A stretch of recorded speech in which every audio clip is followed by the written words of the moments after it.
Good evening, everyone. Good evening, and welcome to a stream that is going to be discussing Victoria 3.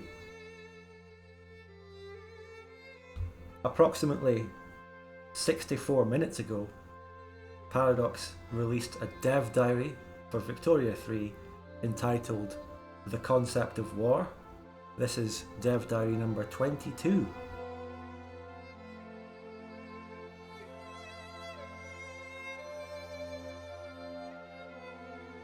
And it has sent ripples throughout the gaming community.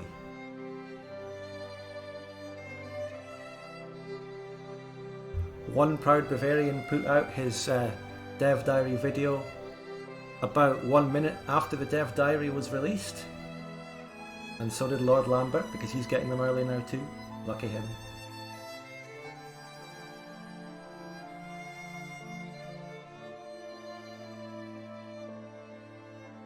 And now the Victoria Expert Discussion Panel, so-called, is returning to discuss this dev diary. It's good to be back and doing this because it's been a while. It's been several weeks since we last did a dev diary discussion on Victoria 3.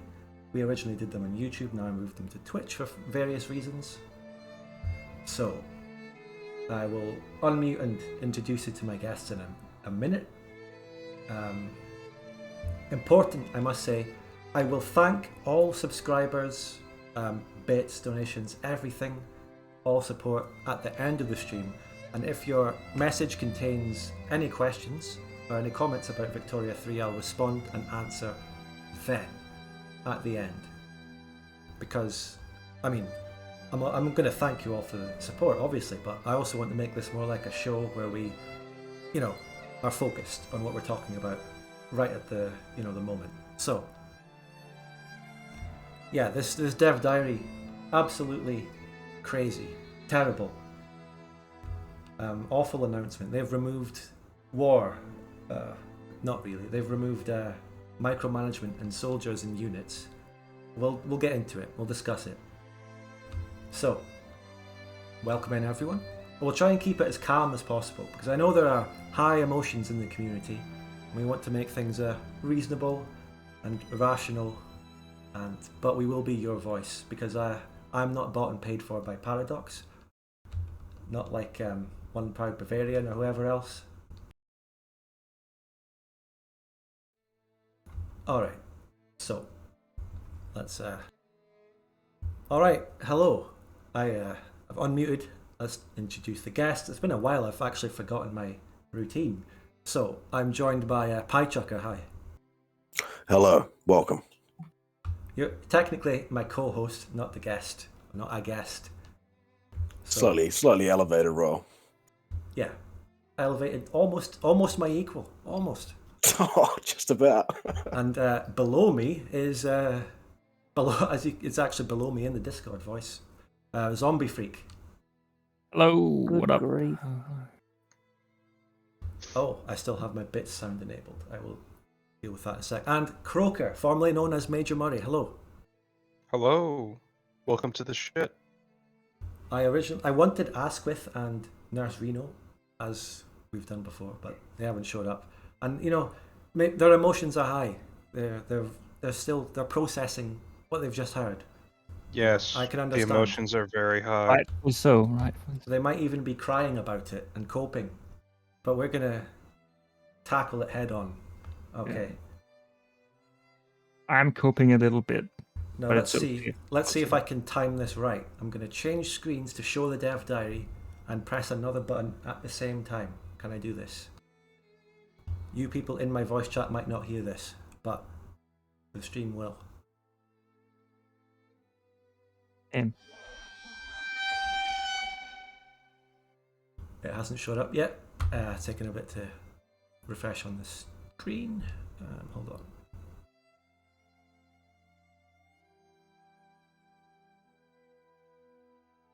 Wait a sec. I'm trying to show the dev diary. it's not working. When I actually started this stream originally, my OBS actually immediately crashed, so I have to refresh the browser source here in a second. Terrible.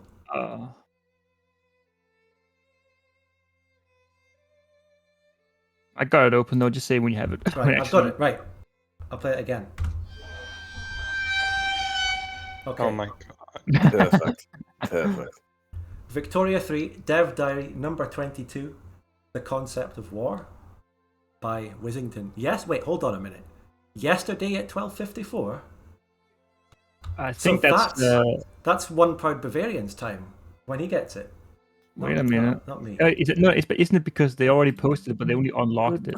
Yeah, Like, that's yeah, how it it's- always works. Exactly. They probably pre-made it, and yeah, they probably. Yeah, that's what I mean. So this is the infamous. It's already a day that will live in infamy. This Dev Diary. This is it. Absolutely. And so, do we want to go over it line by line, or do we want? Listen. Should we just just jump into discuss the it? theory? I have the documents. I have the Oh, sources. God. Oh, I still have that sound effect too. How unprofessional. Everybody betrayed me. Oh my god, we're gonna listen to Tommy Wiseau 15 times or something now because I forgot to turn off the sound effect. Everybody Oh, betrayed dear me. But that's God. fine. Fed up with his world. Spud Gun, are you ready It's for the appropriate truth? right now. Wait. Everybody So betrayed me. I fed up with his we world. will. What we'll do is we'll discuss it in general terms first, and then we Everybody can betrayed possibly me. do more I fed up with his analysis world. of not line by line, but more specific things. Yeah. Everybody but betrayed first, me. I fed up with his We world. may start with Piechucker's conspiracy theory. Go ahead. All right, listen. Everybody betrayed me. Turn I me up. fed You wanna up hear with this? his world. Go ahead. May 27th. Everybody betrayed me. Victoria I fed 3 up with Warfare his will be world. totally different, released to soften the PR shock of announcing that the gameplay will be removed Everybody from the upcoming betrayed me. Victoria I game. fed up with his world. Today, pre-made Dev Diary video, released 30 minutes before Dev Diary even Everybody comes betrayed me. out, I fed up with his confirmed that he world. gets the Dev Diaries early despite being called paranoid conspiracy theorists. We were vindicated by excellent investigative journalism. Tweet today. I don't usually bother tweeting out videos, but today's Victoria 3 Dev Diary is absolutely vital. Make sure to check out my video on it. Now, here we go. 1st of September, Lindgaard steps down as CEO of Paradox due to differing views on the company's strategy going forward. Wait. What could that mean? Who did you say? The lady. Lingard? Yeah, I believe her name is Ebba Lungerud. I believe that's how there you we go. pronounce it. Thank you, Spud.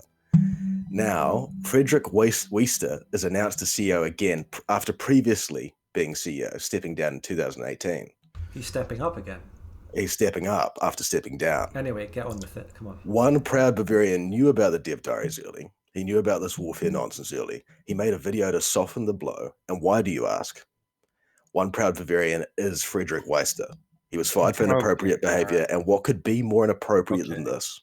Oh my. Do we know? Oh. Do we know one proud Bavarian's Oh, name? God. I'm calling for the long form birth certificate of It- one proud Bavarian. It's Thank you. Hans, right? He's German, isn't he? Bavarian. Hans, probably. All right. Something like that. Right. You referred to about- something. I need to clarify one of the things you said, which was that. Wait, let me get the music on. Just some baroque. Don't worry about it. Okay, so the thing about One Proud Bavarian getting the Dev Diaries early, this was something we picked up on as we were doing our week by week Dev Diary discussions. You know, One Proud Bavarian put out his Dev Diary videos, and I thought he put them out like exactly 1 hour after the Dev Diary was uploaded, and I thought, isn't that a bit quick? You have to record, record, render, upload a video. How does he do it so quickly? And I thought, is he actually getting the Dev Diaries early? And I just put it out there. I didn't say he was. And people on the Paradox forum thread called us conspiracy theorists for just putting the question out there. And then it was revealed that he does get them early. I was right. We were vindicated. Yeah. Now- And The next question is, are we also right about theory number 2, which is that he put out his warfare theory video, the controversial crackbot theory, and he knew about it, and he was softening us up. It was a PR strategy. Now, I'm not saying it's true. I'm just putting that out as my next theory. I mean, you may be okay. onto something. He was suspiciously specific in his, in his blog. We'll To take offer that. to, Listen, to someone- do what I am. Okay. So, one more thing. Someone download that video in case he deletes it, and when they go into more depth, we'll compare how right he was. Okay. I don't think so. Delete it. Croaker, you were going to say something? To do what I was brought here to do, which is to offer the differing view. Your mic is really crackly. You must change It to the is? laptop one. Okay. Yeah. All right. Give me a minute. Now let's actually stop the nonsense and talk about the dev diary itself. Okay. Yeah. That better? All right. Good. Yes, That better? Go ahead. Okay. To do what I was brought here to do, which is offer the different viewpoint, and this isn't a meme, actually. Damn, even You that one's just keep crackling. That one's crackling. What the fuck? Is it just What's me? going on here? They don't want you to talk, Croaker. They don't want you to get the truth. Piechucker zombie, am I crackling?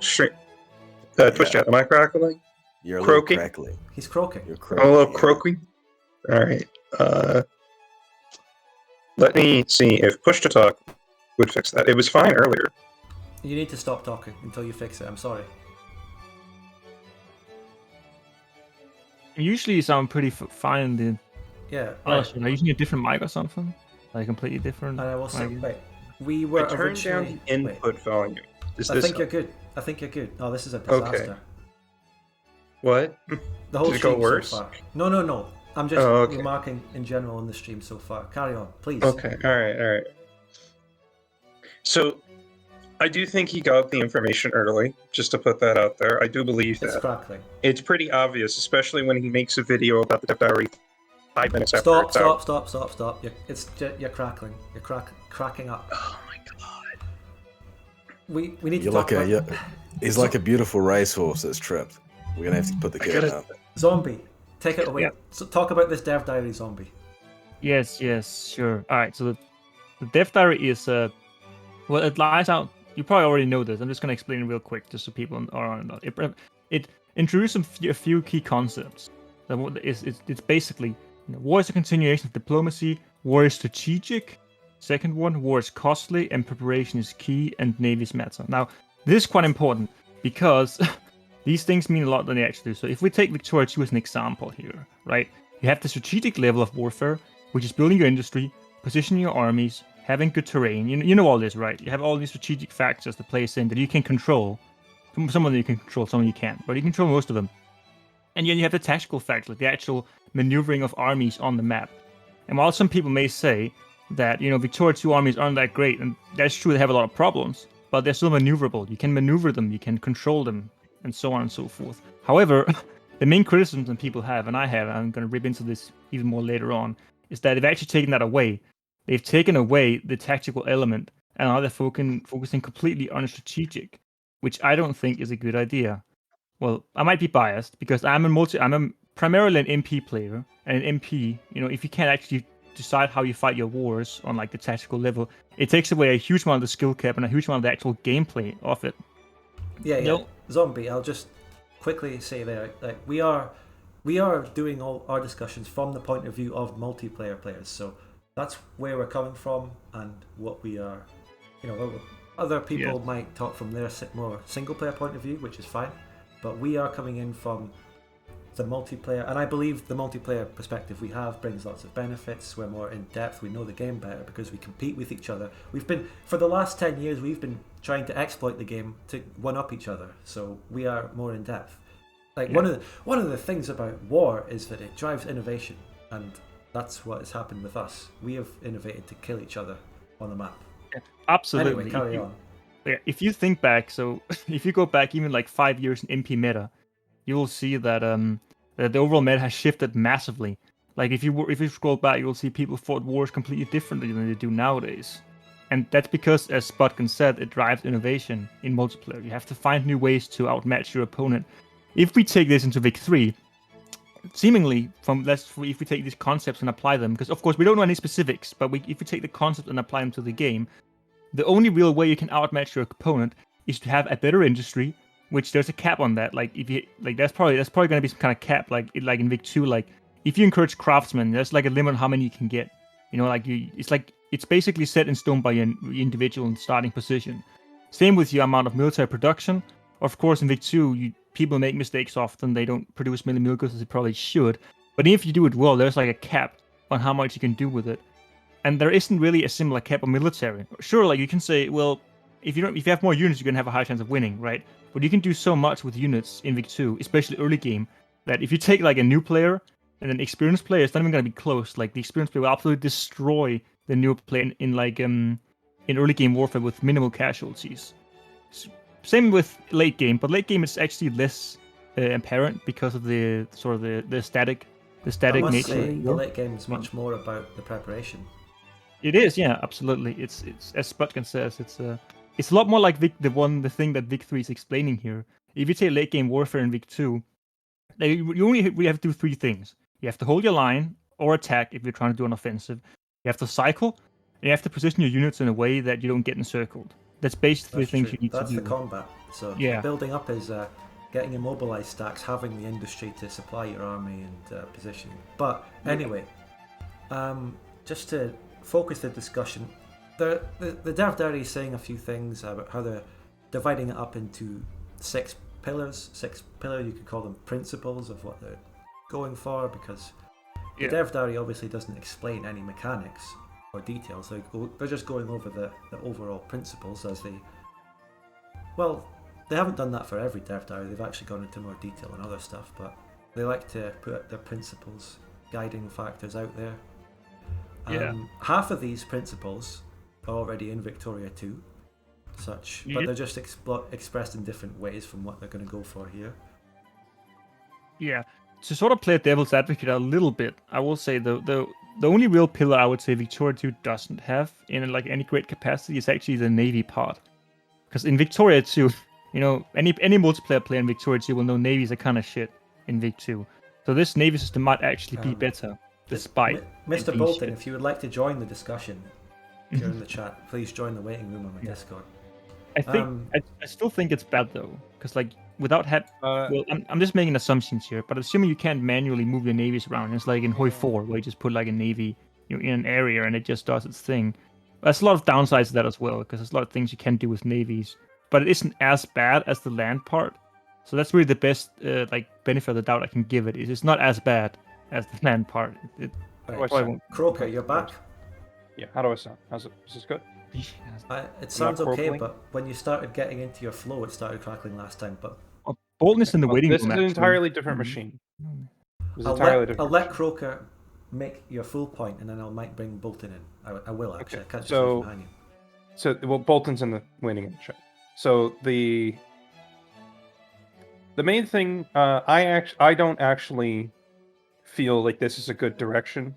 I can see how it's a good direction though, and I'm going to be arguing from that point, literally playing devil's advocate. So number one, what I was trying to say earlier was I don't think in favor of loads of. You were more pro. Wait, he already moved in. Yeah, just quickly, you were, on the side of pro Hopium Victoria 3. Hopium, copium, whatever you want to call it. More copium now than hopium, but we'll see. What I've seen of the game so far seems to suggest that they're focusing a lot of their stuff on historical factors, economic factors, trying to move away from railroading. I think that's all good.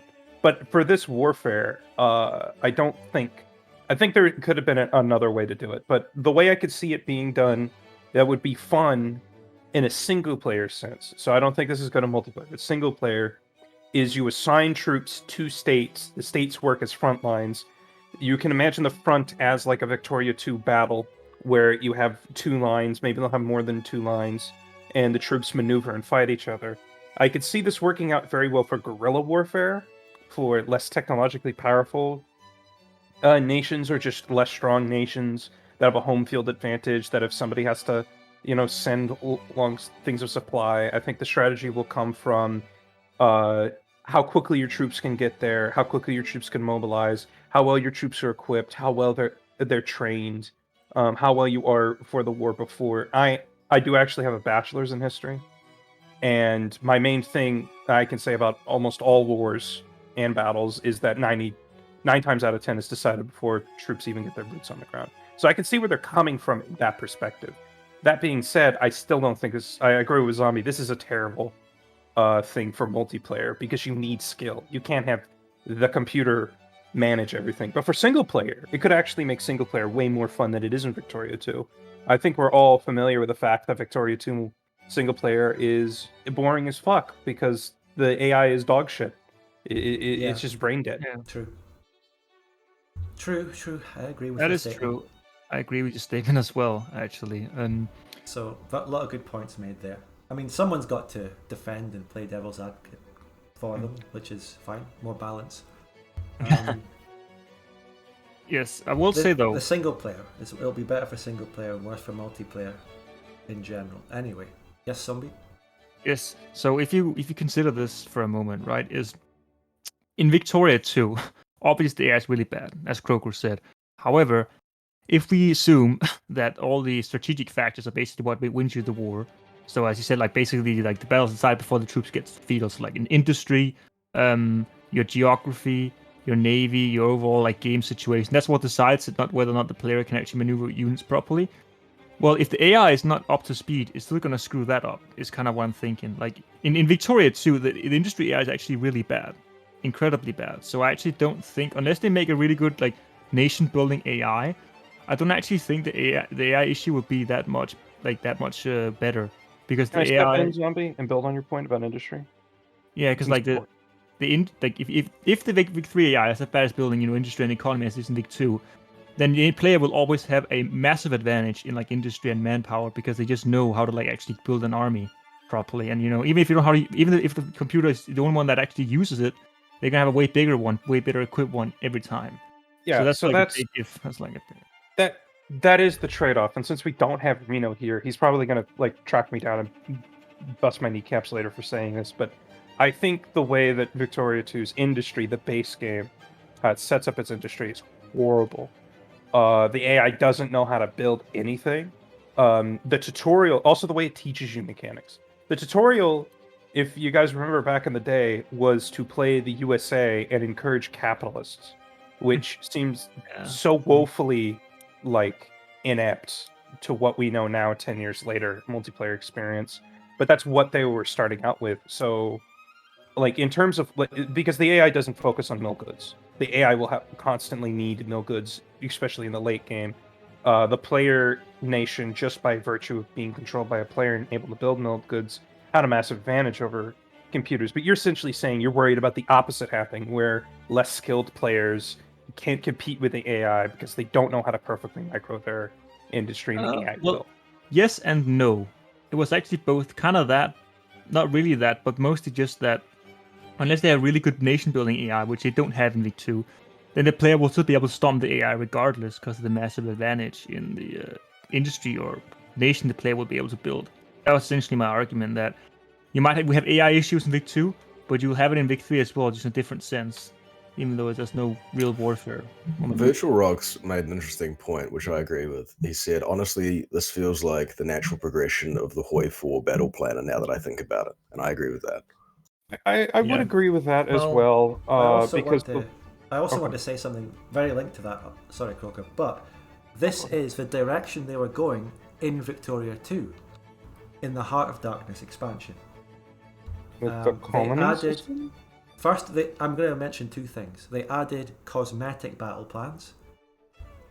That was in the DLC Heart of Darkness that came out in 2014 or 13. But mainly, the more important one that's actually relevant, they added the crisis system.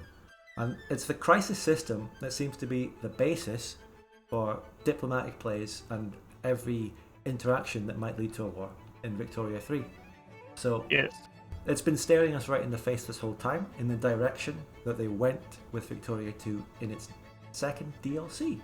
So there you go. The lead designer, Paradox, it was a teenager when that came out. So I think, like, the lead designer on this game. So I think it's more that they're taking inspiration from the crisis system for the war system, because we've all dealt with custom rules, we've all dealt with save edits, we've all dealt with all sorts of things to get around how wars work in Victoria 2. It's not a perfect system. Crises seem to allow for more of it seems like a single player thing, to allow that kind of element when you have players shouting at each other and things escalate and bringing in more people into the conflict. Now we just have mechanics for that. Well, instead of it all in just single being player people shouting at Victoria each other. 2, the crisis system is more like a crisis starts, you have to. It's basically just how your relations are with every great power. plus relations, they'll join you, some random other factors. And in multiplayer, it doesn't work at all. In multiplayer, it because- doesn't work. It seems. I was mentioning this before the stream started, but it seems a lot closer to Twilight Struggle than Victoria 2, in terms of the way the concepts and the vision of the game. It's definitely moving far away from tradition. Well, you could see that move away when they started implementing more mechanics from Stellaris. I'm gonna make the point that Victoria 3 is actually Stellaris 2. Oh, by the way, Mr. Bolton, like half an hour ago at this point, joined the channel, sat down, and no one spoke to him. So welcome, Mr. Bolton. Hello. It's yeah. It's an honor to be here. You are a experienced Victoria 2 player who joined the Victoria 2 multiplayer community from the legendary Reddit post from the Muscovy series at the start of that, but you have become known as one of the best naval experts. And I immediately, when Zombie said navies are shit in Victoria 2, I wanted to bring you in to counterbalance. Well, I'm gonna, I guess, halfway agree with Zombie. The navies in Victoria 2 are boring. Would be the most I don't know, simple way to put it. Is that the whole thing about navies is you only have the preparation. There's almost no micro that's important, and all you have to decide is you do the right techs, you build the right composition, which is just in this case a single ship, the cruiser, and then you slam your cruisers into the opponent's cruisers and wait for the rolls to see who wins. True.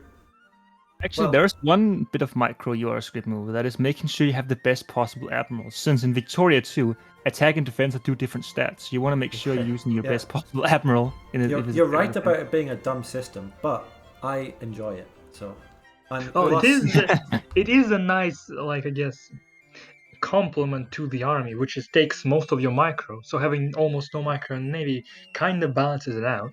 Yeah, actually, that's true. What a major issue with the Navy is that the ships don't have enough health to take a few shots before sinking, and it goes way too fast. And multiple ships can target the same ship, so you could end up having where your big expensive battleships get targeted by. It's in no way. It's like the most unrealistic system for navies in any historical. It's not game. even unrealistic. It's just like you don't even get it. Like, you can watch your like when you're in a land battle, you can watch your troops get to like half strength and then pull them out.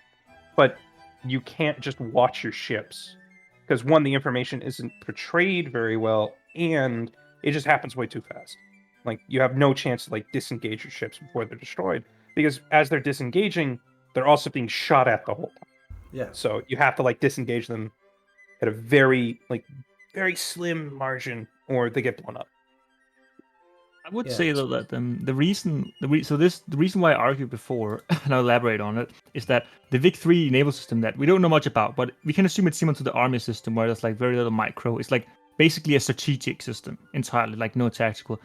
I'm not gonna say if it's be better or worse than Victoria 2 system, since we don't know that many specifics, but it probably can't be that much worse, because as Bolton already said, there is a limited amount of micro you can do in Vic 2. You basically usually have two mega navies. You want to make sure you get your best admiral in there. Then you slam them into each other. You keep rebuilding cruisers and try to get as many in as That's possible. the late game. We've only talked about Or late whatever. game navies. Or so maybe far. early game too. I mean, early game you have like a lot of frigates instead, and then you Frigates slam them and into each ironclads other. for 20 years. Or ironclads, yeah. So, but the concept is exactly the same. But in Vic 3, even if you remove all micro from that, you just build ship and you have ships in different sea zones like Hoi 4, you don't really lose that much compared. I would still say it's probably a downgrade, because in Vic 2 at least you can like manually command where your navies go, but you probably I don't think- lose that much compared to Vic 2. Is what I'm saying. And I'm probably- Yeah, I think the Victoria 2 naval system is more fun. It's not necessarily better, but it's definitely more fun and intuitive as well than the Hearts of Iron naval system. Like, I have 300 or 400 hours in that game, and I still don't know what's going on there Well, with Navy. there is a system that's actually more fun than either of those, and is the best naval system Paradox ever designed. Yes. It is Stellaris naval system. Oh. Surprisingly, yeah. So how does that work? Coming back to that point. But basically, Stellaris Stellaris is the most like Victoria 2 of the whole part of the game. The main, I guess, comparison is that all of your industrial capacity is concentrated into one single resources, the metals, the alloys. It was called, right, and you use that alloys for everything military. So building ships cost alloys, equipping them with different things cost alloys. There are a few special resources which you use for special modifiers, but other than that, all you have is you prepare your fleet, you choose the location of the battle, which is a star system, which can have different modifiers. There is certain systems which disable shields 100% complete.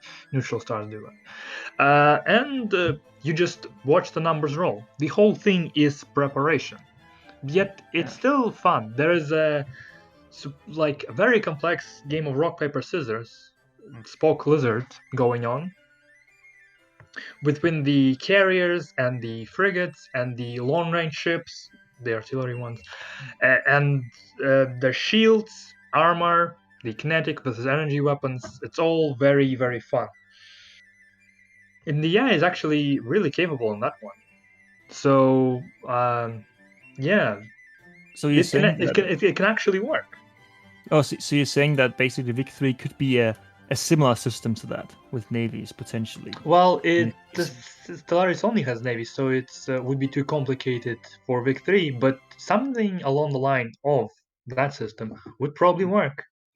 Yeah, I suppose they could be the most positive thing I would say, and I don't know about other people, but is that the naval system, just because we don't know that much about it and because of how bad Vic 2 system is, there's some hope there, you could say, but we'll have to wait until specifics come out about that. Yeah, that's the biggest issue here. Is even if I want to be, even if I would want to be on my own, defending of this system, I'm only defending a system from a perspective of devil's advocate. There's just not that much to go off of, and that's because the way they decided to release information. We're still like halfway through to the release of Victoria 3. Maybe they could delay it, but they decided to release like a dev diary every, 2 weeks now? But it was initially 1 week. Just 1 week. I think Still it was is. 1. Yeah. But now they have to like. This is what they have to do. They have to drip feed information as small as possible. I mean, I'm sure like the next 3 weeks they're going to be talking way more about the mechanical aspects of it, how it works. I actually suspected they were going to have the system when in the early screenshots I saw in South America something about assigning troops to a state, and I went, wait a minute, why would you do that? And I was wondering if it was like a resistance, like you have some sort of militancy in that area. But I also immediately thought of a system like this, where there are no troops, and you simply assign troops to an area where they fight other troops that are assigned there until one of them breaks or something like that. So yeah, I think that's what we have. Yeah. Well, so just while I'm hovering over the Navy thing, we're just discussing that. We were speculating and talking about Stellaris and Vic 2, but we'll just forensically analyse what they're saying in that paragraph. They're going to make navies more important. They should feel just as important, and in some cases more important, than armies. And I don't see how that differs much from Victoria 2. Other than, well, it does say, maybe I should worded that wrong. They're going to make it more about economics and trade, which is good because in Victoria 2 that has no impact. Your navy, you can't embargo. Blockades have nothing to do with the supply of items and goods around the world. So they could do more with that. I've always said that adding more fluid trade and the ability to influence and control it, maybe with fleets, is something that is a nice step up from Victoria 2 for a sequel. But they're making a completely different game, as we know. That has almost nothing to do with Victoria 2. So Nurse Reno's in the chat. I wouldn't agree with it. It has almost nothing to do. Nurse Reno's going to doom, and that's fine. If he ever wants to join the discussion, he's still welcome. But with the navies thing, so I definitely agree with you that like if they make it so it has a lot more to do, as they say they will anyway, a lot more to do with actually blocking trade and stuff. Because as I say in Vic 2, you actually can buy from people you're fighting against. Like there's no limit on the market; it's always open for trade. which is a bit funny if you think about it. So it's definitely a major step. If they do that, regardless of the lack of micro, it's definitely a major step up from Victoria 2 system of trade. I will give it that. That's fine. Right? It doesn't matter if the game sucks in every other aspect. Oh, yes. It's a minor thing compared to having literally no impact on. And also, the first thing I thought of when I read this paragraph, right, we're going to make navies matter more. Navies should feel just as important, combined with what they're doing to military stuff. Is what about the Franco-Prussian War? Yeah. So, if we take the Franco-Prussian War from the context of like about there wasn't really much naval combat, but if we take it from the concept of the army, right, we can see. I'm not a historian, so Croaker can definitely correct me there because he's a background on that. But as I understand it, was basically they had some lines, but there was also a lot of dynamic maneuvering around each other, and it wasn't just like the generic, you just sit there and you attack, and then you make trenches and all that kind of stuff. And it's really going to be really weird how they're going to represent that. And I'll probably go into this later as well with the military stuff. But how are they going to represent, early game combat, like Napoleonic era combat, with this like system where you can't even like manually control them? Because a lot of it had to do with manual maneuvering around. Yeah, everyone. Ladies and gentlemen. How are they going to just quickly say, ladies and gentlemen, that is what you're saying, Zombie, is going to be in like war changes.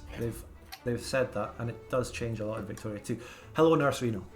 What's up? So I probably skimmed over really fast. I didn't really give a shit to read the whole thing. It seems, and you're right about that, by the way, because they used core warfare for a long time after Napoleon. So it is kind of weird that you don't control your army. I wonder what their plan is.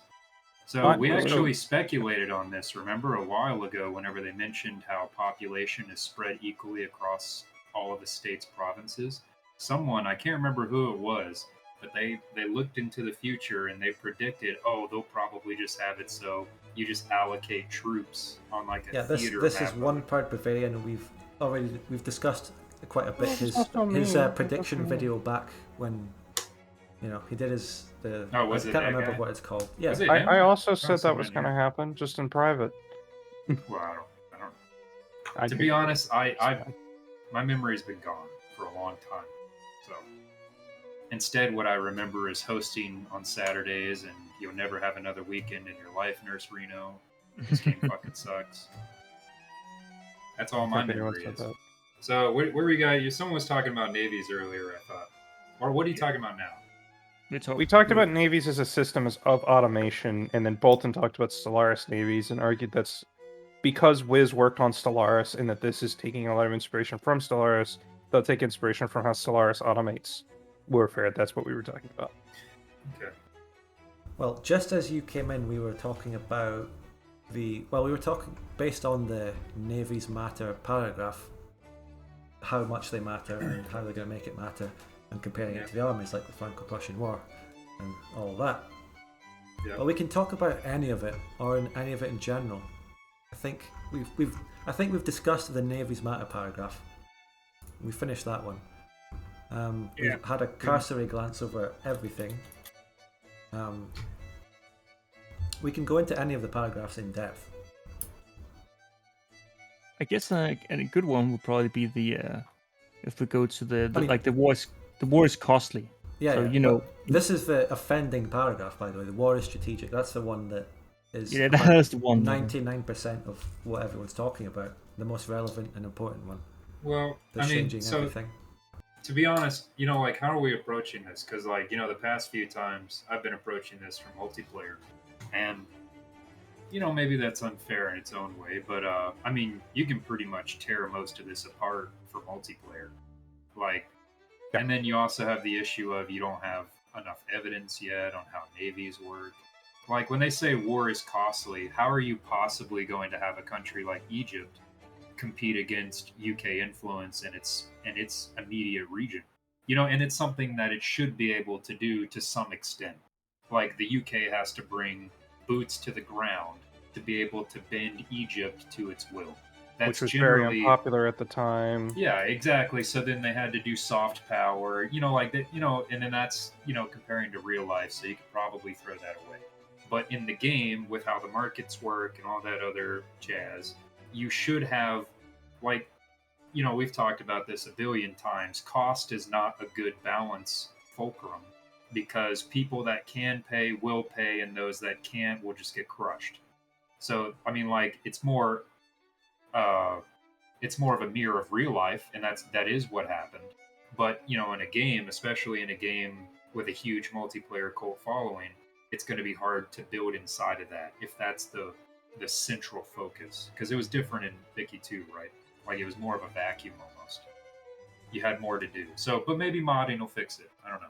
Go ahead. I think that's a great point, and I just to add to that, I think games like a lot of people make the argument that single player is more important than multiplayer in a game like Victoria 2, but you see it with many different games. I mean, an example would be StarCraft 2, where half of people only play single player, but StarCraft 2 is still relevant, after being out for so many years as a game because of its multiplayer. And you can make an argument that Victoria 2 is still relevant after so many years because of the multiplayer community, and then from that, the content creation community. To an extent, maybe not I'd actually, so much yeah, the go case. ahead. I mean, we live in a bubble with in the Spud Gun channel and the multiplayer community. I don't know what, I mean, I can't make any numbers of what the percentages are, but way more people play single player Victoria than multiplayer. That's true. It's simply a fact. But I will argue for the multiplayer, obviously, but we have to put it into the context.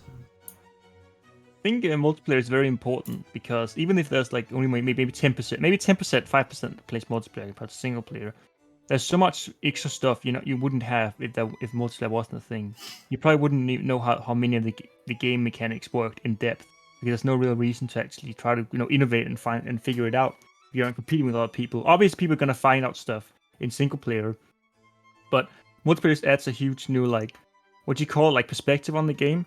I think. I mean, we can sit here and talk about how multiplayer is better and how much it's brought to the game and added to it for ages, because that's where we're coming from.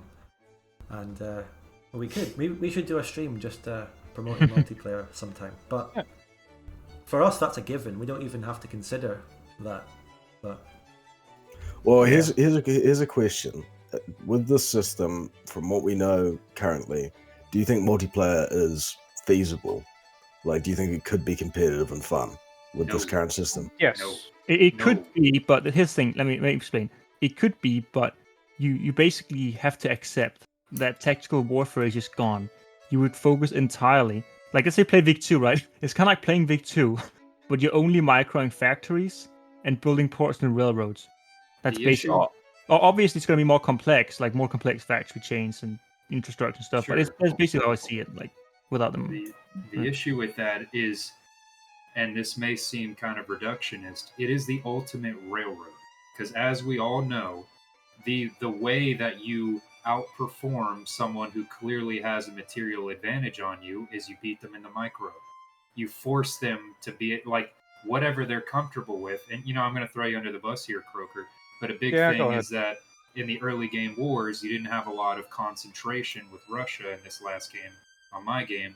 But apparently from this new angle of thinking about it, it's going to put you on that railroad where materially wealthy nations won't have to worry about that as a weakness, as something that can be exploited by lesser powers to help them fight against you. yeah, absolutely.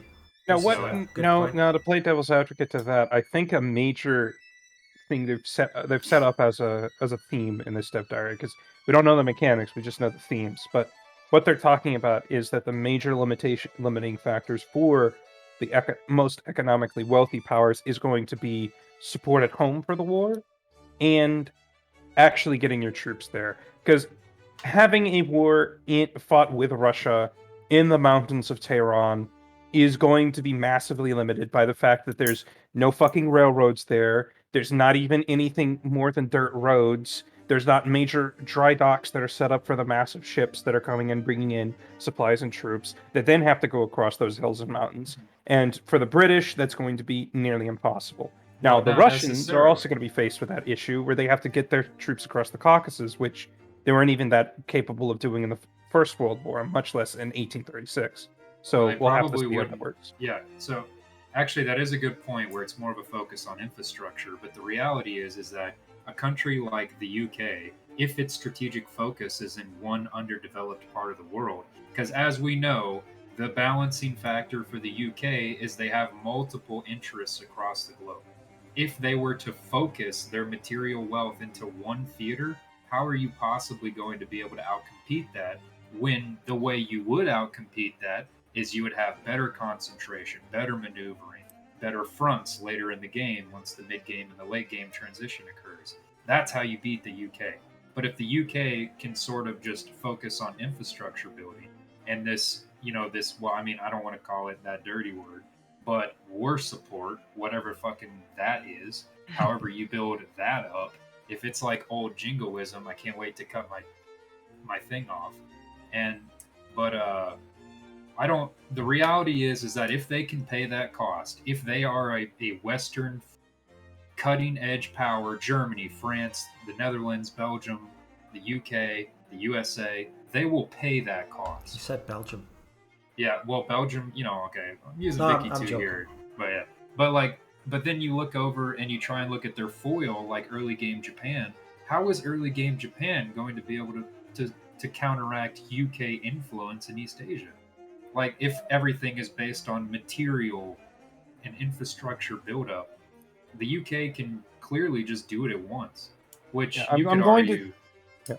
Go ahead. I'm gonna say I have the same concerns you do, but it's a simple fact that I'm coming at this from a half glass half full positive perspective, where, and this is the best way I can think it can be, is that the way Japan will compete with the UK is entirely from a smaller supply chain, just being closer to their supply, being able to outcompete the UK in where the UK has to go all the way through the Suez, if the Suez is even built, and come around India to influence Southeast Asia. Japan will have its home island, its home base, all of its center of supply right there in South Asia, able to compete. And when you mentioned about militarily how to oppose the UK, well, right now, to use the Saturday game as an example, I'm the UK. I had to make deals with the USA to not fuck with him.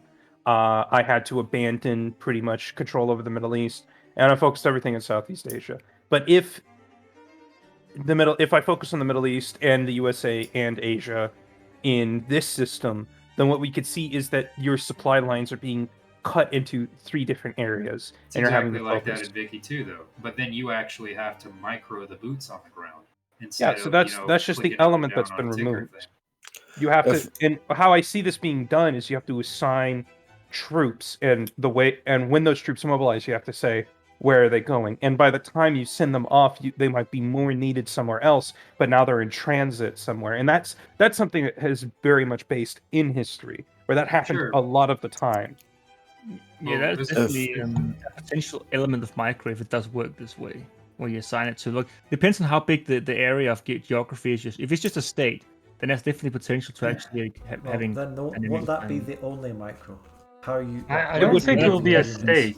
Well, a state. I believe it will be actually a front line that you're assigning I'm units, going not to states. assign 2,000 soldiers to southeast England.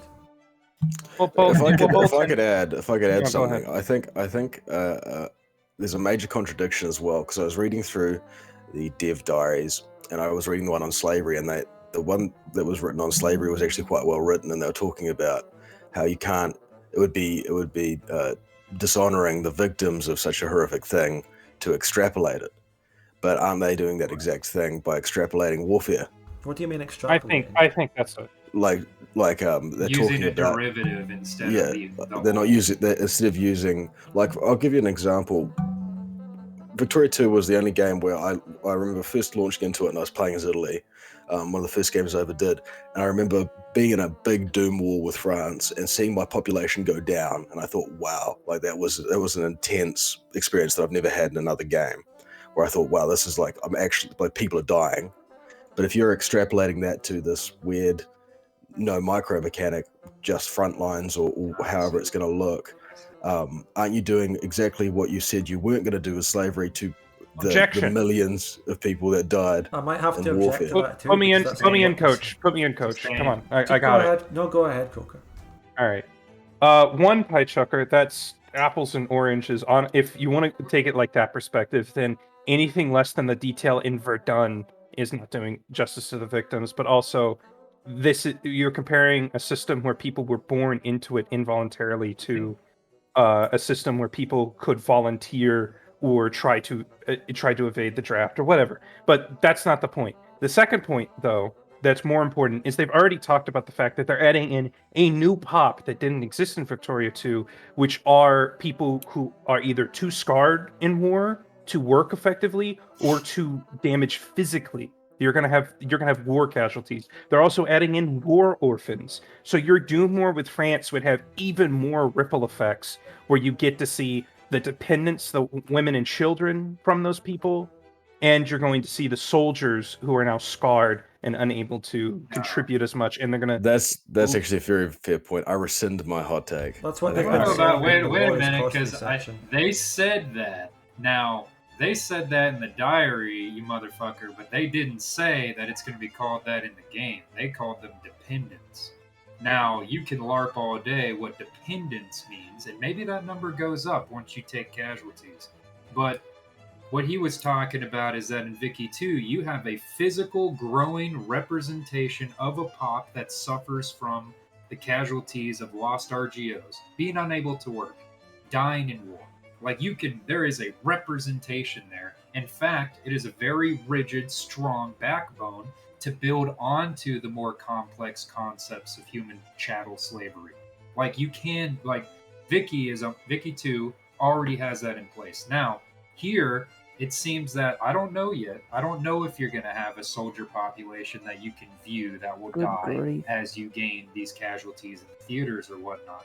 But in Vicky 2, you could feel it when you have a big battle and your fucking country goes down to 3% soldiers. You can feel that, and you know that you just fucked up. That the cost of that war is potentially more than what you could have ever gained from it. You can feel that, and then that's something you can build on with a mod, or dare I say a fucking sequel. But instead, I don't know if you just send fucking 50,000 cadres to fucking Southeast Asia and you lose 3,000 of them, what does that mean to you? That doesn't, you have no control over that. Apparently the general AI is going to have full control over that. Yeah, actually, my hot take, I'm taking it back in because I agree with Reno again. So my hot take's back on the table. I'll get fucked. Now, I wanted to fucking move on to tag team something, of this shit. because All right, obviously go ahead, Spud. Paradox are well aware of the bombshell they're dropping, so there's stuff at the bottom. And we also have we have responses to look at, so that'll be fucking interesting. But first, they put, the last paragraph, so they wanted to, they're saying, I might just read some of it. Before I end this dev diary, I want to talk briefly about our most radical departure from other Paradox grand strategy games, the absence of units you can move on the map, and why we chose to go in this direction. Isn't this the most important thing relevant to the bombshell they've dropped? We need to analyze this. Kind of. So if we assume there's no units on the map, that would mean that There's it's no not even assumption. They've outright stated that. it's not even going to be like Hoi 4, where you have you have a front line and then you have an AI that controls. You actually don't have units at all, or you have units that you move on the map at all. So we can sit here and theorize what that's going to look like. But I think what it's going to look like is basically, as Croaker already said, you have these states or strategic regions or whatever units of geography you use. You take your military units that you trained from barracks or whatever, then you put them there, and then Hold on. Chat's unit, pointing out something, Zombie. I'm gonna have to interrupt you. Yes. The absence of units you can move, not the absence of units. Obviously, you're going to be able to see some indicators that there are units there, obviously. But the reason I'm saying units is because if you can't actually influence units directly, well, I wouldn't really call it a unit in the general sense of Vic 2. First, we had to define what mana is. Now we have to define what a unit is, and that's actually even more difficult. Maybe. Yeah. But I'm gonna just rephrase it though. I just mean a unit you can move, yes. So assume you have a general, and then it just does stuff for you based on what general and what orders you give it, right? So some people have said it's similar to imperators, orders or whatever potentially, but it seems a lot more radical than that because you can't move them at all. There's no possibility for manual micro. They basically remove that aspect completely, which is insane to me because. Well, what would they? If we think the main reason they did this, I think, is because they didn't have to build like this very good war AI. Because of course the AI in Vic 2 and other strategy games are usually kind of bad. So they might have avoided digging themselves into a pit by doing this in single player. But by moving the possibility for manual micro, you're basically taking out like a really big part of the game. Like even if you had like the possibility of automating the army, it would still be something. Like let's say you don't want a micro, well you can just automate it, right? It's like a decision you make, like in Hoi 4. But here you actually don't get that decision. They just take it away from you, which I really don't like. Like it might make it more realistic, as other people have pointed out. That's like a lot of the stuff in the wars are actually decided before the battle starts. But in a game, specifically in multiplayer, it feels horrible not being able to actually control it directly. Yeah. So, since I'm the one who said that, I should preface it that games are not real life, and games are more fun when they go away from real life, in my opinion. I don't think that's going to be a very good system if you focus it on, the battle is decided. Because no one match makes assuming they're going to lose in like an FPS or something. No one wants to go into war assuming they're going to lose the battles before they even happen. And like Reno said, when someone can pay the cost, they will pay it. When someone knows, oh, I'm France, I know I have an economic advantage overwhelmingly over Belgium, and I can just completely dominate them, even though it's going to cost me a lot because they have like good defenses or close range of supply or good generals, whatever. I can pay that. Well, my argument though is that's already in Vic 2. You already have this cost in Vic 2. You already have to do this in Vic 2. The difference is it's just removing a part of the game. Like there's already cost you have to sink into, like let's say conquering Egypt or conquering Japan or whatever. It's just that in Vic 3 you really can't control how you approach this cost. In Vic 2 you can use different strategies to decide, oh, do I want to kill Japan this way? What's the best strategy? What's the easy strategy for me to do this in like on a micro level? But here you can't do anything. You just hoping that they do well, essentially. That's actually an incredibly good point. You can't control how that cost how that cost comes across.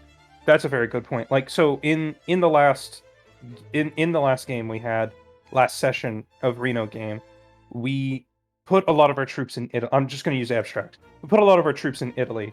The fronts were Italy and Russia. Because I put my troops in Italy, we got on the back foot. The troops in Italy got destroyed. All of that. That's because of how we positioned them. But in this AI system, there's really like we only have so little to go off of. So is it going to be states? Is it going to be front lines? How is the front line decided? How are the troops going to be? Outbreak of disease and die. That's another thing. Like they could also introduce diseases, which was a big thing. They are. They've said it in the cost of war. What is it? Things break, people die. They pointed out the fact that more soldiers died of disease than in battle. That's going to be fun. But that already I wanted to make the point that is true, but it's not going to make for a fun game. Is it fucking Plague Inc. or Victoria? It piss people off. Can I say something? So that actually basically already happens in Vic 2 because people don't a lot of people don't micro their mobs, so they just take. They take attrition. Attrition is technically the thing that covers that in Vic 2. Yeah, that's so part of attrition. Like, in every late game or even early game multiplayer war, you're gonna take a lot of attrition. Like if you have massed armies and stuff. So that basically, like you might not take as much as you should in terms of like the war casualties, but you actually do take a lot of attrition in wars that you don't really see because like you stack too many units on top of each other. So I think that's already basically covered. I don't mind it being a mechanic like disease and stuff, but what I don't like is you have I'm assuming you have basically no control over it, as they've alluded to with the rest of these concepts. So you just kind of have to deal with it, and you can't actually like in Vic 2, for example, you can if you want to, and you're playing risky, you can spread out your units thinly, so you're not taking attrition, right? It's a risk, but you can do it to take this attrition. But seemingly, you cannot decide that here. It just happens. That's another good point, Zombie, because like you could say that disease is represented in Victoria 2 by supply limit. And what the unfortunate thing is, since we don't know much about how the mechanics work here, could they literally mean supply limit when they talk about disease? Or could disease be a modifier on the state to supply limit? It also has military hospitals, which reduces the amount of pops that die from being a casualty in a battle. Did they mention that? In this, no, but I mean that's in Vic 2. In Vic 2, yeah. In Vic 2. Oh yeah, military hospitals. To be honest, I think that is a good way of taking a real life thing, i.e. injuries, death and horrible things from war, and putting it in the game and representing it with stupid pie charts and numbers. You don't have to make it literally realistic.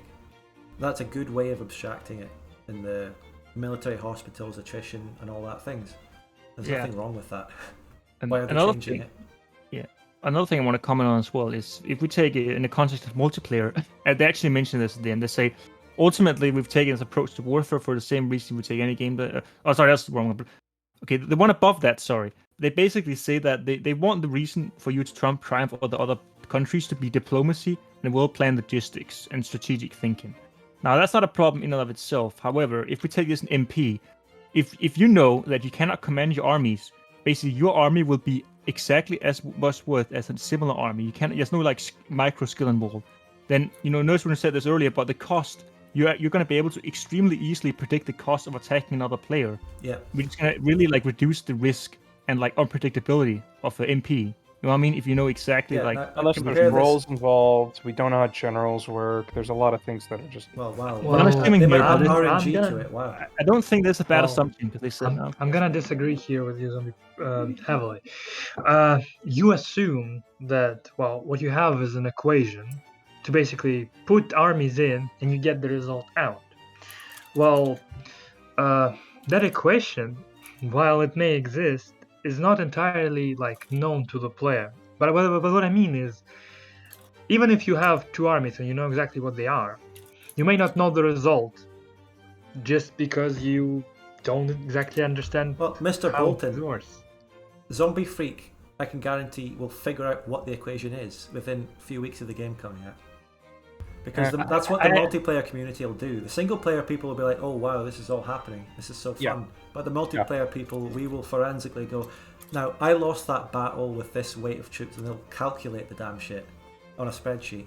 That shit will be broken in like the first 24 hours. They will figure that out, and then every multiplayer game is going to be someone going, okay, I know exactly how to calculate what I'm going to lose. But like that's what this, every multiplayer game. On this topic, I wanted to talk about something else that was mentioned before, that the ability to outplay someone by micromanaging, that is essentially being removed, and that is one of the things that makes the game exciting and fun, replayable, at least in multiplayer. Yeah. Well, it allows players that are on a weaker nation in a weaker situation to make thrilling like upsets and comebacks and turning around a terrible situation with skill, and that makes the game really fun. One thing I will say is that the previous Dev Diary diplomatic plays, the diplomacy system does seem to be quite robust, and so that could be something for multiplayer where you're having diplomacy around that, and you're in different channels and things, which you already have in Victoria too, but you have more of a system that allows for that in an easier way. How would you do that with game mechanics? How would you go around talking to, like in multiplayer, diplomacy is talking to people, a human-ish interaction online. You know, it's you have more tools in your toolbox, is what I'm saying. Like it's also better from single player. I would echo what I've said before, and the only tools you really need. Tools in the game are for interacting with the AI and the computer. Yeah. Like we really need them. That's what they're doing in this game, more of. How long did you want this to go for, Spud? Because we've reached about an hour. Do you want us to start wrapping up? Something like under, maybe an hour and a half-ish. We've got a little bit more. A little bit more, I think. Let's look at the responses, right? We also let's look at the responses. responses. Was there anything else I wanted to say? I think I will try and refresh this and see what happens. But I would say though, if they keep rolls, I don't know. How do we get the responses? Go up to the top. Show them. Go to the top. There is a button. Put them in the top of the screen. Top of the page. I get it. All right. I will read them and then we'll react and talk. Goldfinch asks, can a war end up with white peace? If it is costly, as it should. Okay, will a war end up with white peace? Yes. Okay, next question. Well, hopefully AI is leaps and bounds ahead of all other Paradox titles by a significant margin if I am not controlling my own units. Okay. An important thing to note is in Victoria 3, the warfare system isn't built around having an AI to control the sort of tactical moment-to-moment decisions we're making. It's just that. So it just isn't units on the map with AI maneuvering around making foolish decisions. It's built from ground up towards strategic form. Yeah. Yeah. I get that. That's what they've been saying. It's just, it's not like the AI is going to be controlling your units. No one will be, because you don't have units. Basically. It's basically an equation. Like it's what Bolton alluded to. I will say that that guy just didn't get what they were saying in the dev diary. Yeah. One quick comment though. I will say if they keep rolls, that could actually add a degree of randomness. However, having rolls is probably mostly a bad thing for obvious reasons. Because in Vic 2 they're not really that great. So This question is by Spartacus Bund, and I believe that is the guy that we got on the show. Was that him? Yeah, that is initially. And he was asking you, saying, the crackpot theory was correct. One per variance, and provinces will play an important role in warfare, as control over them is what determines the course of front lines. Okay, that stuff we're going to see next week. We'll do another show next week. Hopefully we'll get to see it. It's hard, like they really are drip feeding it though, as Croaker said earlier. Like we're not even seeing any screenshots here. It's a bit slow. Well, they've learned that people will infer as much as possible from screenshots. Yeah, I suppose so. That's more irrelevant. The next dev diaries will be going into more details. Is that it? Wait, we have another I page. Was there I another think page? I might have just clicked page 1. Wait, what? I clicked page 2. No, it's because no. Dev diaries don't follow the pages there. All of them are on a single page. Yeah, basically, like they just on a single page. Yeah. Go all posts. This is a great Maybe? functioning. Yeah, in Paradox, like great tradition, the UI Nope, is that's terrible. not gonna do it. Okay, so I think that's it. I think that's it Wait. for dev diaries. I'd have to look at the actual thread, find the dev responses manually. Go all posts. What am I looking at here? No, that just takes you back to where we were. Soy shit. Good, there we go. Thank you. Well, there goes my hype for Vicky 3, says this man. I like Sounds like war. a wise man. People. This guy's who's coming and said, Well, I like while war. Spud, while you're searching, I'm gonna bring up Stellaris again, Go because ahead. you may not know, but Stellaris doesn't really have roles. It doesn't. Just like Nope. It does not. It has kinetic and shit. What are you talking about? What are you So- talking about? What do you Oh, mean? it doesn't have dice rolls. Yeah, Is that it what does you're- not. Is that what we're talking about? Is dice rolls? Yeah, Yeah. because it follows a rock paper scissors system. Yeah, and it's Yeah. pretty fun. This Oh, come guy, on. this guy And the says, multiplayer works. I wasn't looking forward to another CK3 system. Well, I Is can't this even the- respond to that. is this Well, no. CK3 systems is incredibly unfun. CK3 system is in CK3. Victoria 2 system is in Victoria 2. Okay, but if we're going off of Victoria 2 was made 11 years ago, 12 years ago at this point. It's more important to look at what Paradox has made recently, which is why Bolton keeps bringing up I'm going Stellaris. to blow your mind. That's I'm going true. to blow your mind here. Okay, have you ever played Homeworld? Yes, actually. Okay, is Homeworld the game that has... Okay, no, it's not that. Fuck, what is the game? What is that space game? Is it Sins of a Solar Empire? Anyways, it's where you're fighting That's a good battle. game, though. Homeworld's a good game. It's Oh my it's God. when you're fighting a battle and you get 3 slots and you can play a stratagem card. And it's like you know what I'm talking Endless about? Space? Is that endless It's endless space? space. Yeah, it Okay. is These Endless people Space. are so happy for this. Do they delete negative comments on this? No, on this they thread? haven't. No, I read no, it when I it came didn't out. see any negative comments when I was monitoring the. Mostly okay. So on Reddit, it's mostly negative. On the Paradox forums, it's mostly positive. Even Reddit is being based. Can you believe it? Well, it's mostly people going, okay. Well, that's actually what I wanted to mention when you mentioned one Barbarian is to PR blunt it. On Reddit, everyone's going, oh, the crackpot theory was right. This is a disaster. It's mostly everyone going, oh, the Let's be crackpot honest. theory. Let's oh, be fuck. honest, dude. People are That dude saying got that leaked here. information. Let's be honest. Come on. That's Come on. our Come on. crackpot theory. That our own Spud Come Gun on. personal It was crackpot too theory. specific. It I was know. too That's specific. what I'm saying. Anyway, so let me Our get back to my conspiracy. idea. In a second, our conspiracy. Let Reno is speak. that, He hasn't spoken. No, Let Reno you're speak. good. He's Spud. spoken. Go ahead, Spoken. I just want to reiterate our conspiracy, which is that one Barbarian was fed information about this military system, and he released the crackpot theory video to soften us up for it. And everyone was like, It's "Oh, true. that'll never happen." You remember my And then tinfoil but- hat shit? But in thinking that'll never happen, they were thinking about what that is in their head. And they were visualizing how it might fucking look. And it put the idea in our heads. It's clever, actually. I respect told you, dude. Yeah, but it seems like everyone hates it. controlling Anyway, the go ahead, narrative and testing the waters. I told you, it's corporate strategy. Everyone Well, calls it it's tinfoil a shit. good It corporate works. strategy. It is. It is good. It is exactly. That is what they do because it works. Now I'm telling you, that's what they did. So you can't pretend anymore that Nurse Reno's fucking crazy because they just You did are it. crazy. They You just are did it. crazy. You're just right. Back I to think, the, I don't know if those Wait, two this things are person's related. even said it in this thread. This guy, someone has posted it in the Paradox thread itself. So the crackpot was real. I wonder if this was an elaborate plan to reduce backlash. Yeah.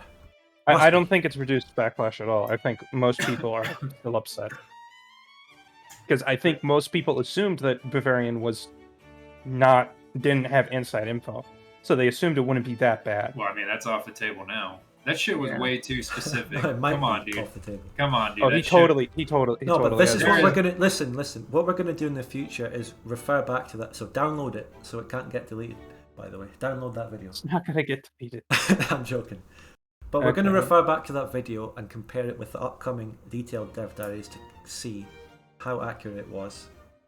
And hopefully it wasn't accurate because our worst nightmares will be proven true if it's coming out to look exactly like what you predicted. I think you'll be able to to choose a disposition for your troops in an area. You might even be able to have a guerrilla warfare option where you tell your troops to not engage directly with the enemy and attack their supply, depending on how abstracted this is. Because if it's totally abstracted, then you could have some really cool guerrilla warfare moments because the troops aren't physically on the map. That's my biggest complaint with Paradox multiplayer, like Hearts of Iron. Any of the Hearts of Iron, they can't do the Winter War at all, because the Winter War was completely asymmetrical. So that could be a benefit of this system. However, actually, if we go back, way back, there was a screenshot of the US. I think it's one of the dev diaries where you can actually see a military unit, what looks to be a military unit on the map. I don't know exactly which one it is, but you could basically see what looks like a military unit. It's that's basically a sort of an icon and then a helmet, and it says 10 above it, below it. So it is actually possible that you sort of position it, but you position it in that indirect way, with a strategic reach. If one Bavarian is correct in its entirely, then you would put it in a strategic region. Sort of whatever like it's Risk. called. Yes. Yeah, You want my kinda crackpot that, yeah. theory? And then you want my crackpot theory? Why haven't we seen any screenshots? Why are they still talking about units being on the map even though they're abstracting it? I think it's the same shit as interest groups. They're making military last because they're going to see how bad the backlash is going to be, and they're going to change it just like they changed interest groups and political parties. Yeah, but it would be so ridiculous. They Look at what they didn't said. really Listen, change look at what they political said in this dev parties. diary. They've said this basically this last section, right? Justifying why they've done it. Imagine if they U-turned on that. It would look so bad. And I would yeah. I mean, I'd be glad that they've U-turned on it, but damn. Actually, it's I about wouldn't. industry. It's about industry. They We might won the need to Zulu just, War because we produced so many guns. they might need to make that call that they've Wiz. Okay, so Wiz, we have to remember who Wiz is. Wiz is the guy they've brought in on every. Is someone fucking vacuuming out there? Anyway, what they've had to bring in Wiz to fix their fuck ups for the past 3 games now. I'm gonna mute myself. What? Damn. Is someone, or maybe it's him. Is it me? No, let me I mute think myself. he's referring to his own house or something. I don't know. Okay. I don't want you guys hearing the fucking vacuuming. All right, no You're problem. good. No, I hear it all. Okay, We're fine. gonna- Then anyway, Okay. that's just all I'm saying. Wiz has been brought in to fix 3 past fuck ups. I think he's familiar in totally overhauling a game system. Now, Where's here's the Chris King thing. at? I think I want Chris they're King. getting enough positive feedback that they're going to stick with it. That's my opinion. But I do think that they are holding back enough that they could change course. Yeah, true. Maybe. Potentially, perhaps. It really depends, I think, on how basic they've put in their game. If it's something where they can just flip a switch and then you can all of a sudden just manually move them around and and then maybe there's an optional way to automate it, like in Hoi 4. If they can just flip a switch to do that, then that would be an easy change. But based on what they've written, there's such a basic intrinsic part of the game. I actually doubt that's the case, which is a bit sad because I would love to see them U-turn on this very happily, but I really doubt they will because of what they've said in this dev diary. It's unless they're lying anyway. but they I basically would say that it wouldn't work, Zombie. I'd agree with you, but they're talking about units still being on the map. I'd actually think the system they want would work better without units, but they're not going without units. That's why I think they're doing a half measure here.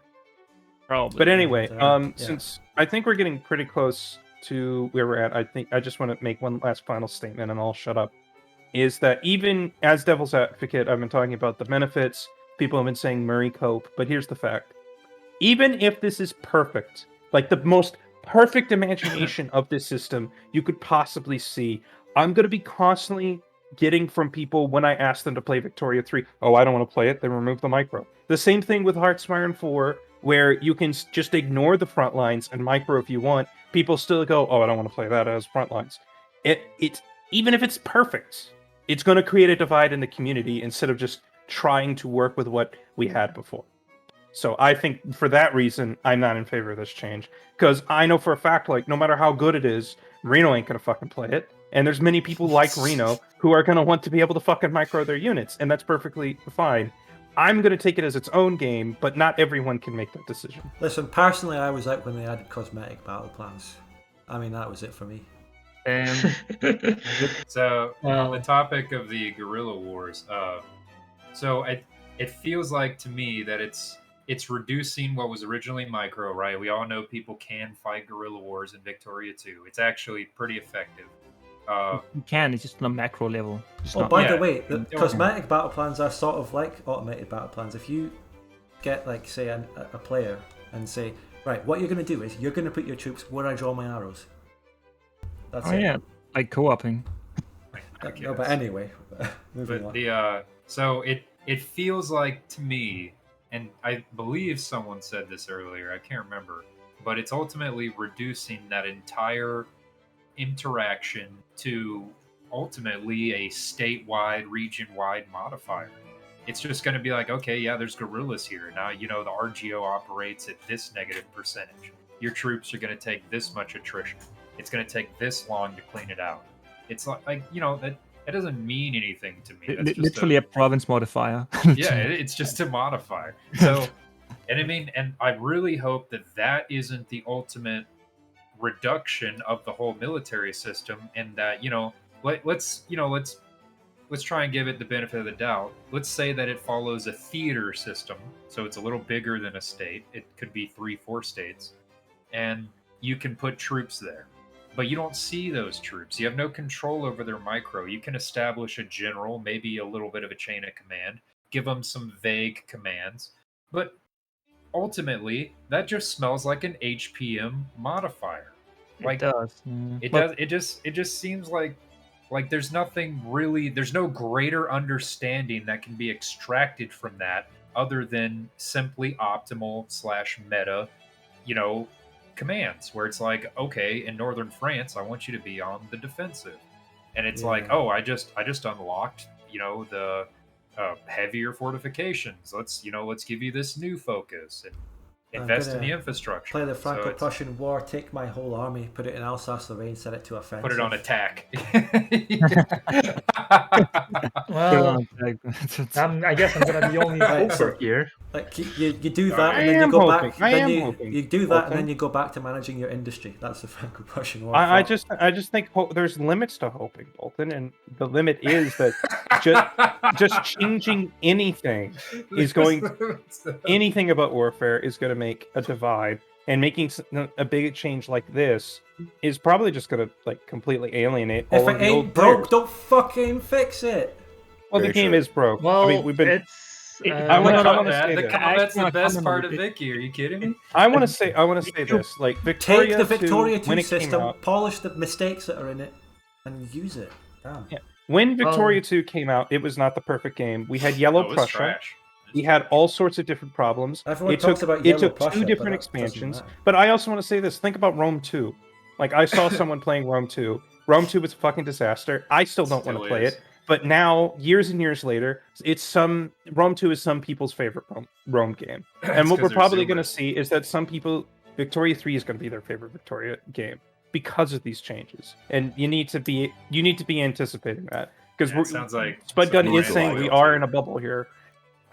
Yeah, we are living. Excuse me, you're not a part of the future. No, listen, I am Yeah. pro the bubble. I'm pro us, but I'm just putting it into the realistic context. That's all. But anyway, I want to say we're gonna wrap up things. We'll wind it down, and yeah. So final comments and anything important that we might have missed.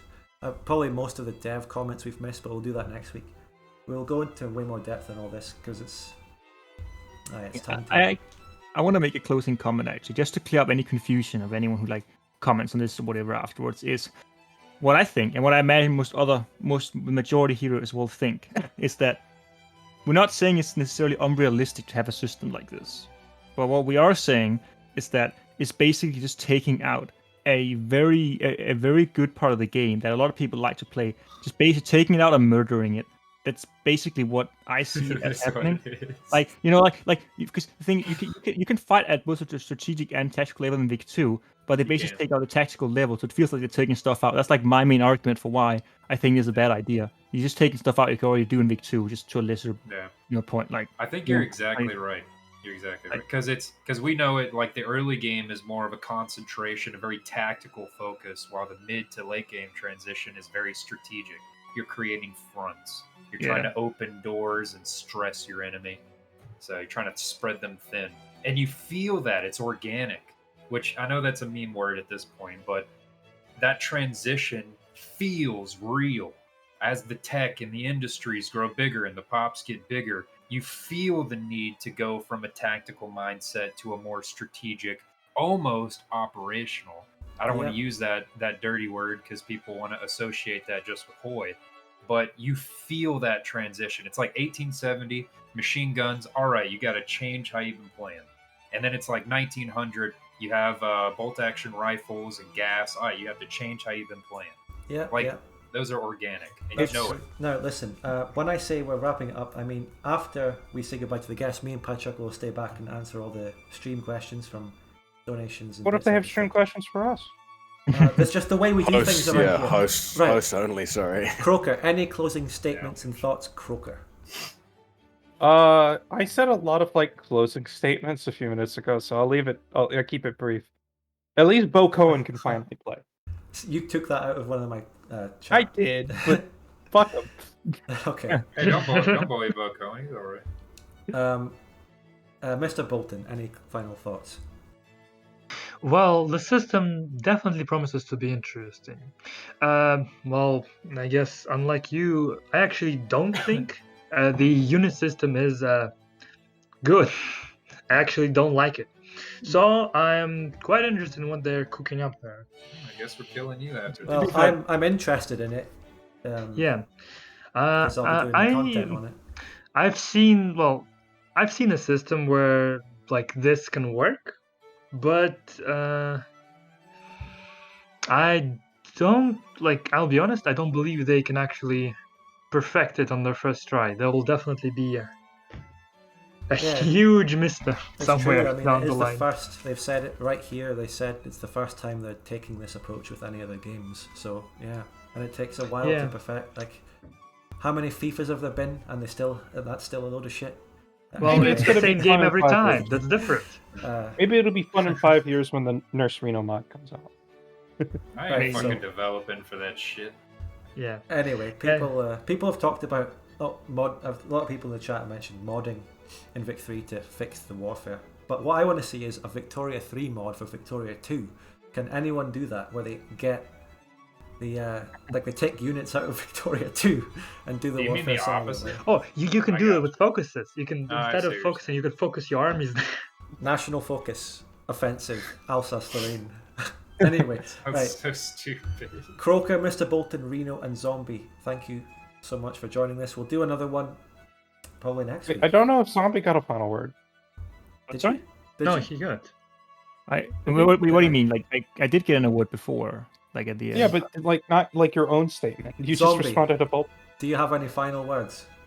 I also want to think Victoria 2 is very flawed, but I think it's better to work on that than doing this shit, is what I'll say. Yeah, I agree with that. How dare you? How dare you? It is a flawed gym, and you guys need to appreciate what you have, goddammit, because when you don't have it anymore, you're going to cry.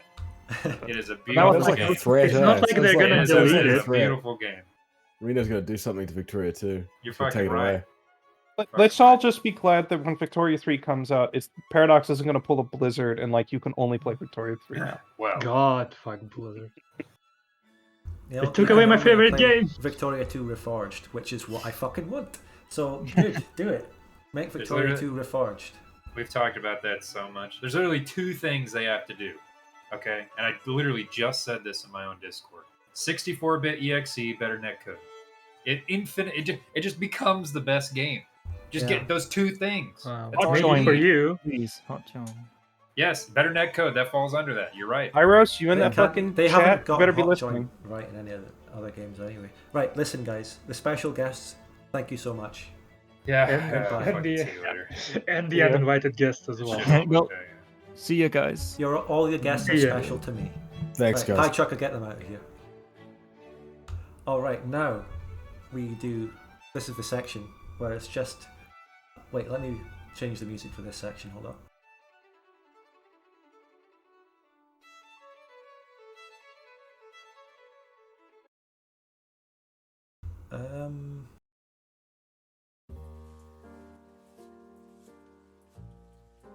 Right, this is the comfy corner where it's just me and Piechucker. We'll answer the questions.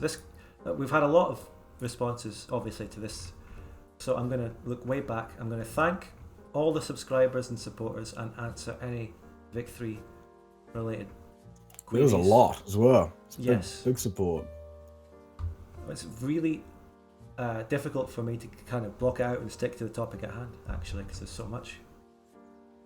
I have to figure out where exactly the cut-off point is for my last stream and this one. You know, Spud, you truly have the best fans in the world, don't you? You hold them while I look for the cut-off point on the Okay. OBS. All right. Very peaceful. Welcome everyone to the wrap up. Hope you guys enjoyed the show. Some good takes. There's some bad takes. Have I? An outsick. Okay, I found it. Right. So first, I want to thank Weechula, Anorexic Batman, Arbiter for the resubs, Flyerton for the 100 bits, Rakoi for the resub, Weechula again for a new 100 bits. He wants Piechucker to sign his chest. Fucking hell. And then there's a huge one. Stereo Snake 69 gifted several 1, 2, 3, 4, 5, 6, 7, 8, 9, 10 subs. Thank you very much. Bowel Shaking Earthquake has donated $5. Thank you. And this is the comment. He said, I know Bowel, I've seen him on the Discord. He's not pleased, and in the chat. Gameplay is gone. No fun is now a feature. It's just a general statement of dismay. Yeah, And it is that's just how it's many just of us despairing statement. Yeah, it's not really saying anything. But that's fine. It's important. That's how a lot of people are feeling, and this is the place to vent that. And your voice is here. We're on your side. We hear you. Je vous ai compris, said Charles de Gaulle.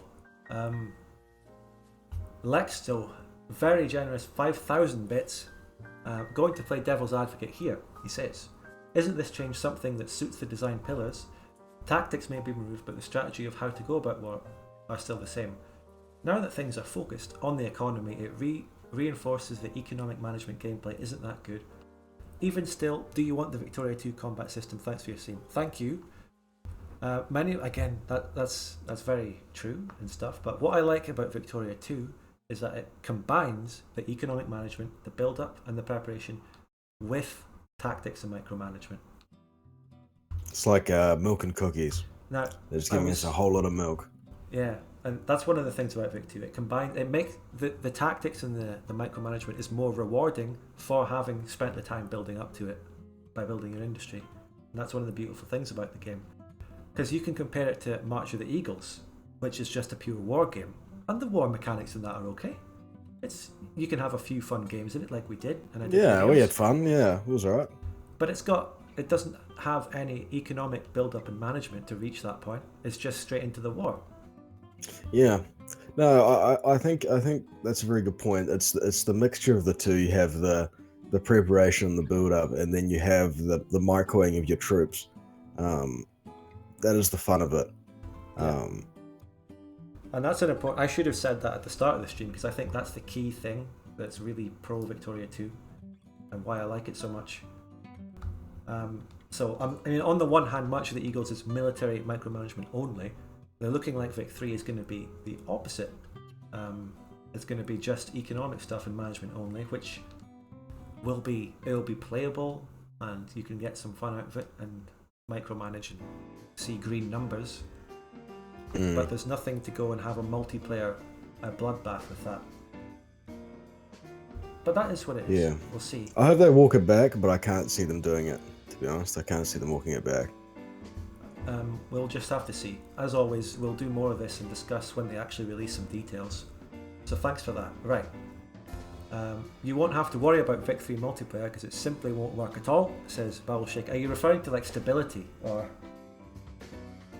rehosting? I don't know. Depends if they A lot of despair coming through on the donations. A lot of sadness. Absolutely. Well, that was the same person, Piechucker. Oh, was it? Okay. Yeah, it was the same person. So Angle, thank you for the resub. Synchronize, thank you. Spambot, thank you very much. 5,000 bits, very generous. Twackamus, thank you with the Reno emote. And Spambot again is now saying wars in Vic 3 will be determined by 1. Numbers predetermined, 2. Tech, which will become a meta to Beeline, and 3. Generals, RNG.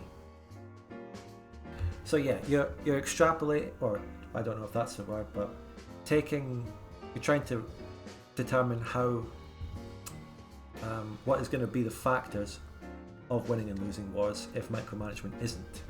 That's what we need to know, actually.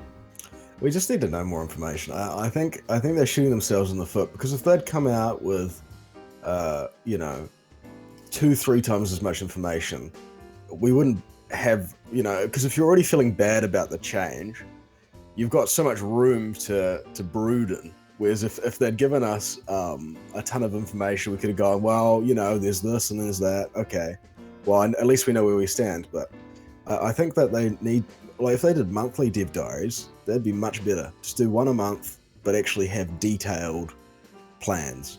I don't know if you agree.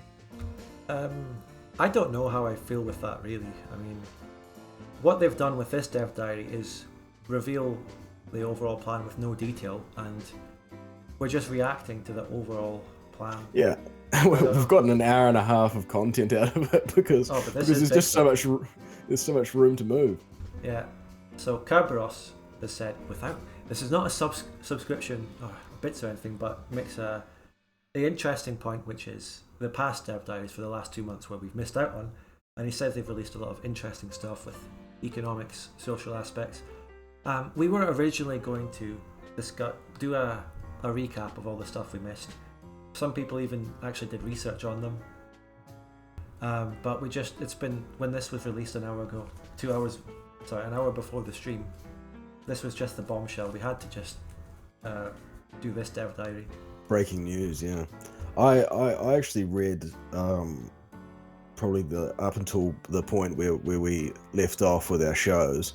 And there was a lot there that was really interesting. So, like with the diplomacy and the economics, slavery, as I mentioned, like they seem to be doing a pretty good job of the economic mechanics. And there's a lot of interesting stuff there. It's not all doom and gloom, but yeah, for sure, it's a shame that we didn't get an opportunity to really touch on that. Yeah, and their policy, the drip feeding the lower amounts of information is one of the reasons I stopped doing the streams. But it's actually, I didn't intend to make this stream happen on a bombshell dev diary release. This was actually coincidental that I started wanting to do the dev diary thing again. I've been planning it for a couple of weeks. I guess it was lucky. Now I sound like there's a conspiracy with me. Yeah. But what I also want to say, anyway, I'm pulling out my notepad document now. It was I was just thinking of how I could do it in a better format, and I prefer Twitch for it, to be honest. So I don't know if will we do one next week exactly, or leave it 2 weeks. I don't even know. Give it a couple of weeks, I reckon, and that also gives people an opportunity to actually make notes. Because I think one of the problems with the shows that we were doing before is most people weren't reading the dev. I mean, that might not be true, but not thoroughly enough, or not being prepared enough. So if we give it a couple of weeks, then people might be a bit more prepared, and the discussion might be a bit more rich. Yeah. What I also want to look at and think about is, I would like, these Victoria 3 discussions edited down into a bite-sized format to have as a video on my main channel. And yeah. I'm not just asking you, Piechucker. I was throwing it out if anyone could possibly maybe be interested in working on something like this with me. And if somebody else was found, there'd be a finder's fee involved, because they'd be taking my official role. Yes. In the Spudgun media empire. No, I don't really have time for it. If I did, I absolutely would. But yeah, it wouldn't be that hard either, to be honest. It'd take you like an hour. It's much easier. It's completely different and much easier from editing gameplay and stuff. Yeah, gameplay, absolutely.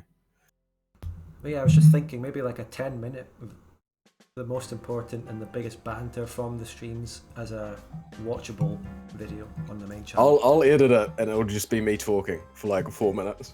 It'll just be every time that I spoke in the stream.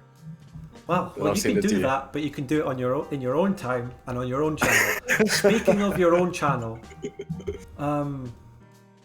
go ahead and post a link to your Discord in the chat, because I don't know, there's no description for Twitch streams to put people's stuff in, so I don't even know. I would put it in the, because this will go up on my second channel. Loads of stuff will go in the description of that. All right, there you guys go. Stuff. Yeah, join my Discord. I'm not very active, but there's people that know me there, like Weechler. Yeah. Follow my stream. I don't really stream at the moment, but I might stream again sometime. Yeah, no, that's probably it. Use your Twitch Primes on Spudgun Official. It's free. It's free money. Give it to Spud. Do it now. Twitch Primes. I mean, during that discussion, this was before though, King Poison, thank you for the tier 1 sub, and Weechler gave 100 bits, cheering you, Piechucker. Those bits are almost like they should go to you. He was cheering you. Oh, nah, cut it out. It's alright. Barrel Shaking says game's dead, which is... Game's dead. I actually think that's a brilliant way of just ending it there. Just shitting on the dev diary if that's what you want to do. Game's fucking dead. Victoria 3 game's dead already. I tell you what, that would be a great clip. Take Game's Dead and then put it immediately after Victoria 3 was announced, that clip that we have on your channel. When Victoria was announced and we're reacting to it, and then Game's Dead. I'll take a clip of a game actually dying in Victoria 2, like everyone going, so are we rehosting? Nah, the game's dead. Yeah, Game's dead. Anyway, Spambot, thank you for those 100 bits. I think we're going to wrap it up here. This has been an interesting, sad to see the direction, well, I wouldn't say sad, but I'm morbidly curious as to the direction Victoria 3's going, and we'll see more feedback. This might get posted on the damn Paradox forums again. Shout out to all them. Even Reddit's being better than them right now. Apparently. Yeah, Reddit's been pretty based actually. I'm gonna have a look. Shout out to Reddit. Maybe did they post the Victoria 3 dev diary on r/conspiracy or something? Oh yeah, I'm gonna put it up there for sure. Right. Oh, we got Lord Lambert as well in the chat. G'day. Lord Lambert, legend. Shout out to legend. Shout out. We'll have you back on the discussion sometime, Lambert. He's bought and paid for by Paradox, by the way. He's bought and paid for, yeah. We'll have him on. Keep them balanced. We'll have an agent on the stream. All right, well, I'll head off then. Thank you very much, Spud, and thank you, everyone else. Thank you for co-hosting and bringing the much-needed co-hostingness. Well, I don't know. Yeah. Just thank you for joining us. I think not a problem. We'll do it next week again. All right, fantastic. We'll see you guys then. Bye-bye. Cheers, Piechucker. As for you, chat, and everyone, and all the people, So many people. Right, we will end this discussion. Thank you so much for watching. Thanks for the sheer amount of support from the stream, all the subs and bits and everything. Again, much appreciated. Is there anything I need to say? This will come out on the second channel in a day or two. There's going to be a huge video tomorrow. I've had a busy week editing that. It's been such a busy week having this stream as well. And there'll be a huge video tomorrow. In that Hungary cinematic universe. And then there might be the Mountain Blade Napoleonic Wars Line battle stream tomorrow as well. Other than that, I have no more streams planned until another Dev Diary. I'll see about getting more Victoria 2 multiplayer streams at some point. See you later, everyone. Thank you so much. Goodbye.